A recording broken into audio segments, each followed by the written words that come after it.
Alrighty, so welcome to part 2. Party people, let's go. Okay, so what we're going to talk about now is playback. This is playback. You see it on the screen? It looks so nice. It has pictures and everything. So this is what we're going to start using. Ableton has a new friend, and this is it, playback. So on the weekend, you won't have to go in the back and be like, what the heck are all these WAV files? You just see one WAV file, and you see your pictures, and you know where you're going. So you got a handout from me. Good. This is your master how to fix playback. So if you get there and you're like, there's an issue, don't know what it is, your question should be answered here. We're going to walk through it, and you'll be able to see everything and how that looks. So you're around Chanel, Derek, and Aaron, and they have playback up on their computers right now, yeah? Derek, come on. He's got it. Excellent. Okay, so when you get there on Sunday morning, step 1 will be to load playback, which is going to be in the dock. Does everybody know what a dock is on a computer? Like the dock of your computer. So right here on my dock, I have playback. Sorry, taskbar, if you don't use a Mac, taskbar. All right, it's right there. So on Sunday morning, you get there, you're going to press that guy, and it's going to launch playback. Step 1 complete. You might have to log in. You shouldn't have to log in, but if you do, the password will be on the computer, right there on a little sticky note. You just type it in, press login. It doesn't matter. I'm going to tell you when to load up. Good question, though. Okay, so step 3, if we're looking at our document, it says load set. So you're going to click the set list icon, which is this little one over here that has the music note on it. You're going to click that. From that, you're going to select the set you need. So you're going to press open set, like it has in this picture over here. You're going to press that, and then you're going to go to the weekend that you need. So we're just going to say we want April 30th because that's the first weekend we'll use it. So we're going to go April 30th. We're going to press load. Flip the page. Yep. Yep.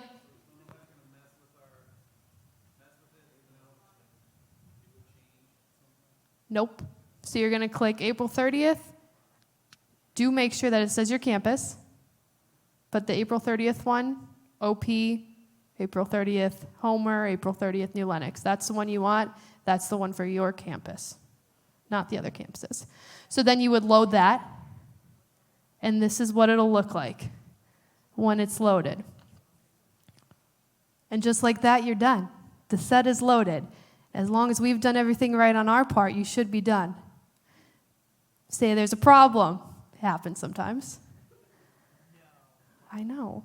If you're like, you go to the MIDI, you all know what the MIDI is, you go to it, you press 1, play, nothing happens. We're going to MIDI map, which means we're going to press and hold edit.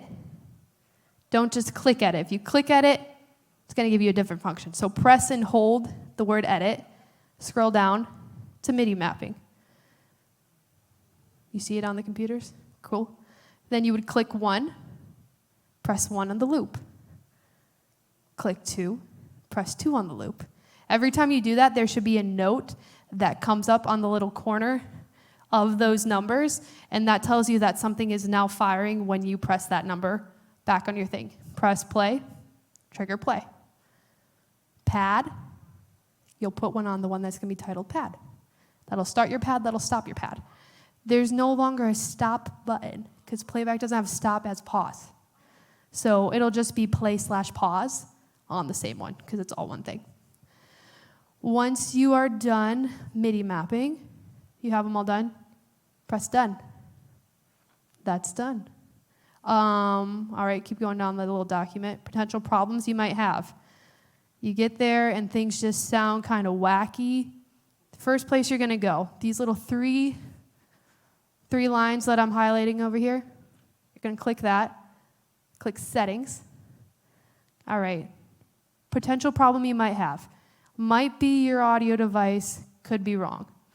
When you're plugged in to what's happening in the auditorium, there's an option that comes up here that says Play Audio 12. In your little file, it shows you Play Audio 12. This will be on the computer too in case this is not big enough for you. You would make sure that it says Play Audio 12, and you'd go from there. If something was routed incorrectly, MDs, this is something that you'll really want to know. On that page, it tells you where everything should be routed to. So you're clicking guide. Click should be 1, guide should be 2. Everything else should be 3, 4 in there. If you're having something that's special and they're like, hey, can you let us hear that in our ears differently? 5 or 6, but ask your sound guys before you do it. So you've done that, you made sure everything is in the right place, you can press that X, you're done there. Maybe there's a wrong key. It's happened. You're going to press edit. Back in that top corner, just click it. Don't press and hold, just click. And then you're going to go to the little song icon itself. Click these 3 dots. Key. Click on key, and then you're going to choose the key you want. So let's say it's in D, but you really want it to be in C. Click on C, click update. If you did it correctly, this screen will appear that says updating song, and it'll tell you that the key is now going to be in C. And that's all there is to change in a key. Flip the page around.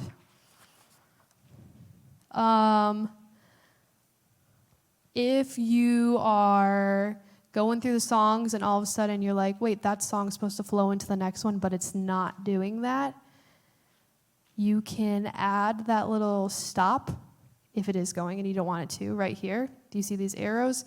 You can click on that and it'll give you the option to create an overlap, which is probably what you're going to want to use. You'll click on that if it needs to flow to the next one. If it already is and you don't want it to, you're just going to say, cue the next song. Because it won't start the next song, it's just going to cue it, but it will stop it. So that's what you'll do there. So you'll click overlap if you want it to be overlap, and then just click out of it, and it's done. It overlapped it for you. And that's pretty much the main problems you could have. One other one that's also in here that I completely skipped over. Say you get there, your electric parts are all up, but you have an E1 and an E2. You're just going to click where it's highlighted down here, and you're going to click on that name. It'll dull it, which means you've now muted that channel, and it will not play in your tracks. Yeah, so there will be a hard copy. This is a hard copy back there, but also we can put it on the desktop, just in like a little icon thing if you need to refer to it. Also, I had you all create an account. So go on your iPhone, and you're going to download the Playback app. So once you have it downloaded, you're just going to log into that app with the same username and password that you used for multitracks.com that you just made, which is also going to be your login for Chart Builder. The pad during songs. The pad most times will probably start with the song. We'll turn that off on our end before we give it to you. But if you get there and you're like, this pad is playing and I do not want it to play, I can add that to the little sheet of how you can turn it off. There also is a button on the loop, the MIDI, of how to turn the pad on and turn the pad off. So if it starts and you're like, don't want that thing, just press the pad button and it'll turn it off. Excellent. All right, so if you downloaded the app, you don't need it right now necessarily. I just had you download it so that you could play around on it. Derek's adding you to a set list called Test. Is that what it's called? Multitracks Test. So you can go ahead and follow the things that are on this sheet, load it onto your phone. You can play around with it, see the different features of playback, just get yourself familiar. So that way when you come on a Sunday or Tuesday when you have rehearsal and there might be something wrong, hopefully not. Hopefully we got it all right. But if there is something wrong, you now know how to fix it. And you have that power. That's it. Thanks. Thank you. Holidays will be another situation, John. Any other questions? So this is going to start actually April 30th. Yep, playback will start not this weekend, but next weekend. But Ableton will not be used. Ableton will be used for like large holiday things, but not for the typical weekend.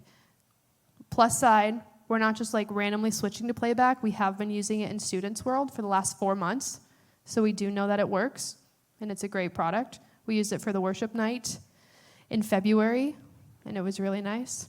So we have tested it, we've trialed it, we know what the things are, and we are excited to use it.